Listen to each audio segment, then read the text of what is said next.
Today on Stefy-kun, we're gonna be going to a planetarium and finding bad bitches. It's pretty early still. It's kind of chilly. It's definitely not as cold as like yesterday. Fun fact, I've never been to a planetarium. I think we have one in downtown Detroit, but I've just never been there. I'm pretty excited. I love space. It looks pretty good. The views they're hitting right now. Planetarium, bruh. This shit about to hit. Good morning.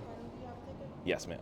Nah, it's nice in here, just not busy. All right, thank you. Thank you. Oh, you at the planetarium? Yeah, we're at the planetarium first. Good morning, everyone. Difficult. Our presentation of Imagine the Moon. I'll be honest, I love space. I don't know nothing ring about of the moon, bro. Flamsteed, this Like, I don't know particular shit. crater I know that, filled to the brim with it's the the lava moon. that The made- moon is actually So, just from a very projector. large You features think as so? well. I would Six body gravity slam the from moon. the 2 or 3 How? story.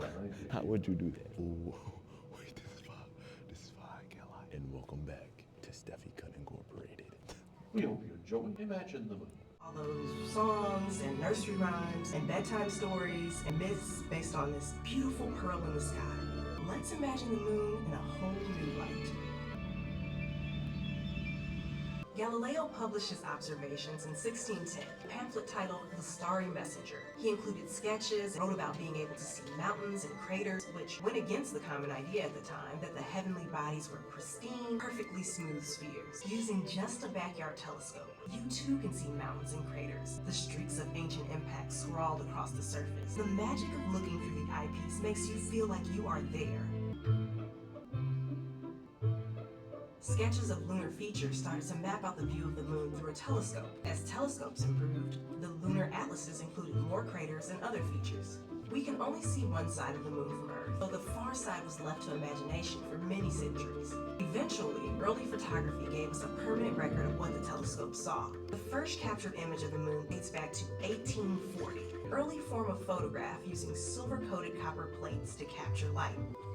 Seeing this unexplored landscape in greater detail naturally led to questions on how we might go and explore it ourselves. Ideas started to take off, expanding a collective imagination of what moon travel might be like. Francis Godwin in The Man in the Moon satirically told of a harness attached to a flock of swans that carried the main character to the moon in just 12 days. John Wilkins took a more pragmatic approach in The Discovery of a World in the Moon and suggested the use of a flying chariot. 2 centuries later, Jules Verne imagined a cannon. For propulsion, a cannon so large and powerful it could shoot a bullet all the way to the moon.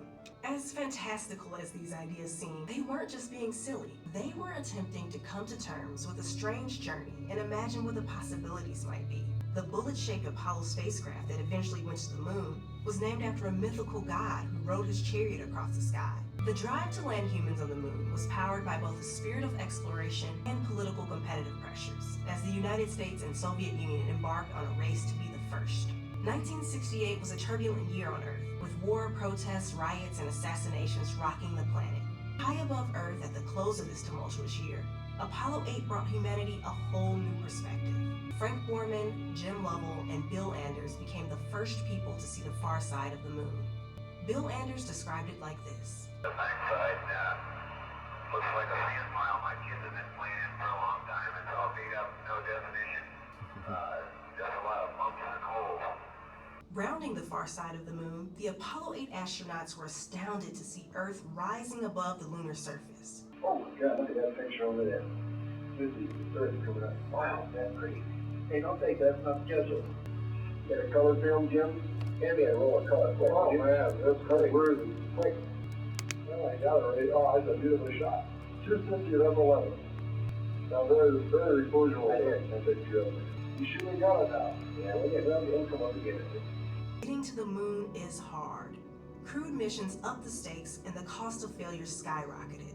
But even disaster couldn't quell the desire to get there and visit that undiscovered land. The first time humans walked on the moon in July of 1969 was an event of global significance and attention. People all over the world gathered around television sets to see the grainy, fuzzy, black and white images from the lunar surface. Anyone who was watching or listening remembers where they were and who they were with during that event. From small village cafes in the heart of Italy, to an apartment balcony in Puerto Rico, to a typical home in Chicago, people came together to watch humans land and walk on another world. 3, 2, 1, 0. All engine running. Liftoff. We have a liftoff. 32 minutes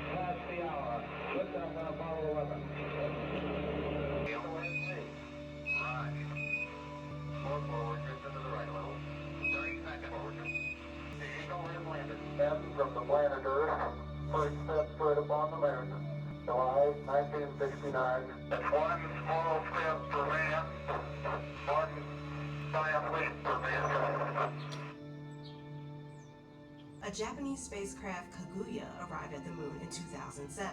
It was sent with high-definition video cameras on board for the primary purpose of capturing amazing images for the public to enjoy. The views of Earth rising above the lunar surface are as inspiring as that first view decades earlier.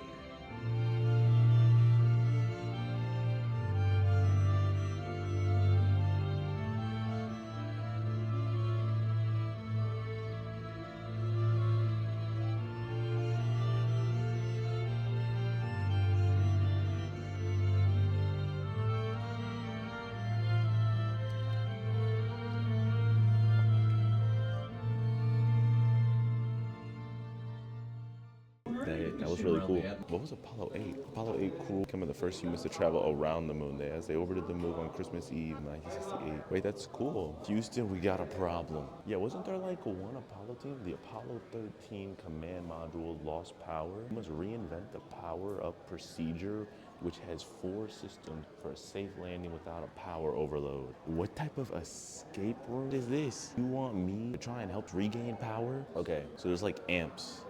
There's like amps, and it says power overload, right? And essentially,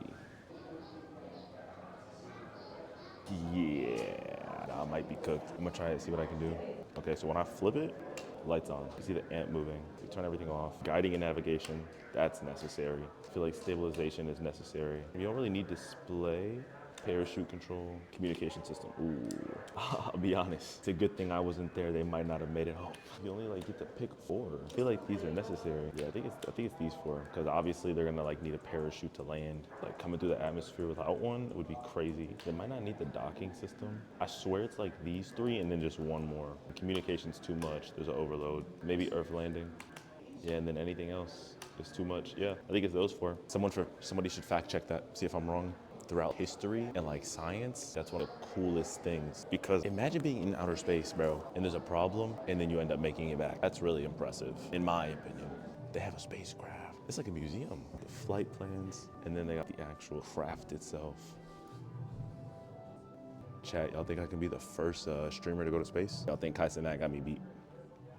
So we will go around these pools. We'll see the Otter Trail.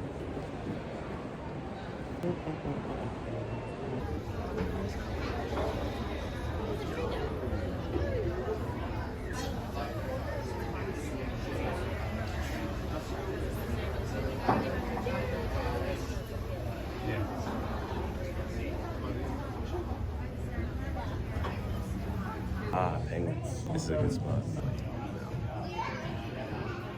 I'll be honest, I've seen quite a large amount of aquariums with like penguins and stuff. Honestly, the Detroit Zoo still has like the biggest one, in my opinion, just because there's so many different types of penguins there. Damn, that's a long ass line too. Are we waiting for the seahorses? Hey, look at these.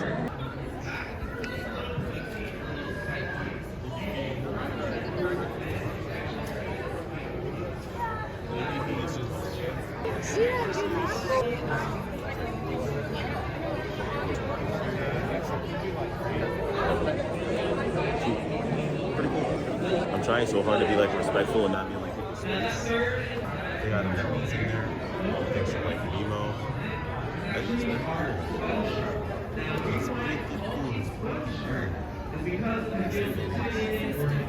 These kelp forest habitats out in the wild provides food, shelter, a perfect spawning ground for their eggs as well. But not only does these kelp forest habitats provide those benefits to those animals, but kelp forests actually provide benefits to us humans as well. I think coming like super early would have been good. A lot of fish though. Oh, I think there's like eels. Eel or fish? That's a great question. That looks like a giant sandwich almost. This one's pretty cool.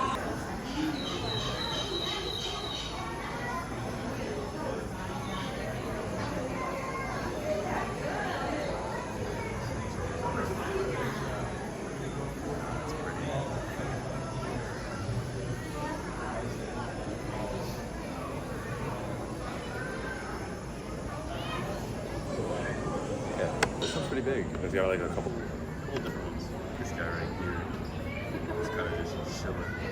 He's got a turtle.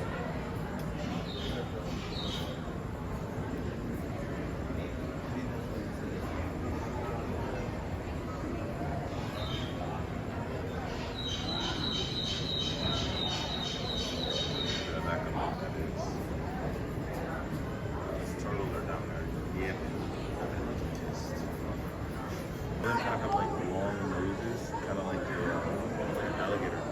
There's a duck in there. There's probably multiple. I feel like they're all multiple. Okay, this is an exit area. I'm gonna sit down. I'm gonna be completely honest. Regular vlogging without a chat is not for me. No big deal. Since I'm not live right now, I can like check stuff. I don't have to interact as much. My signal's still not working for some reason. The planetarium was a bust yesterday. Aquarium was a bust today. I can go to Chinatown, walk around Chinatown a little bit. They can get us like something to eat from Chinatown. I want to try something new, something that I never have tried before. Thank you for being at the fucking aquarium with us. This was kind of a bust. Planetarium was cool. Planetarium was great. But yeah, so we're gonna go to Chinatown. I'll see y'all soon.